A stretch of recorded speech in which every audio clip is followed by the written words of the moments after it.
She took over my house while I was away. But she never saw this coming. When I left for my vacation to Tuscany, I never imagined I'd come home to strangers sleeping in my bed. That's how it all began.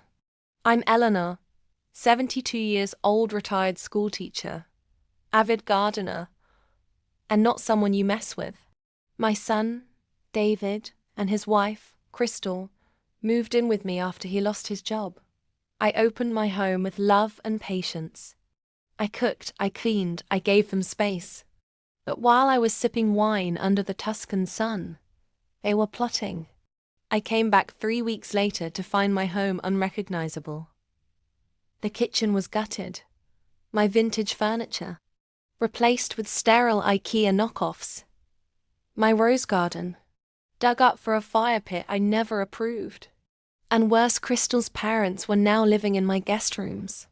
Yes, her parents. Not a phone call, not a text. Just a smug. We thought it would be better for everyone, but I'm not a woman who cries in silence. I smiled. I waited. And then, I executed the most savage, elegant revenge you've ever heard. You see, my house was never gifted to David. It was in my name, paid off since 1998. I contacted my lawyer the very next morning and rewrote my will, placing everything including the house into a living trust with strict conditions. Neither David nor Crystal would see a dime unless they met very specific terms. One of those terms: leaving my house within 30 days. Oh, but it gets better.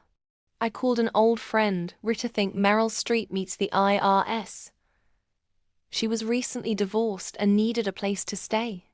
I offered her the master suite. And let's just say, Crystal did not enjoy sharing space with a woman who listens to opera at 6 a.m. and reheats garlic stew at midnight.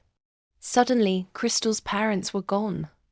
Poof. Rita stayed. Just when they thought I couldn't get colder, I called a family meeting. I had coffee, cookies, even a fake smile. Then I slid them an envelope. It was a notice. I sold the house. To Rita. Yes, I sold my own house to my best friend for $1. Crystal's jaw hit the floor. David stammered. You can't do that.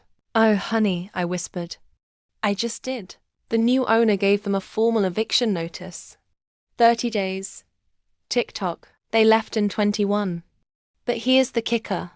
The day after they moved out, Rita sold the house back to me. For $1. I got my home back without the freeloaders, the renovations, or the chaos. And now I live in peace, surrounded by my roses and quiet. And guess what? Crystal tried to come back to apologize, so I sent her a photo of my front door. Locked. The moral of the story: never underestimate a little old lady with a passport and a plan. If you thought this revenge was cold, you haven't seen anything yet.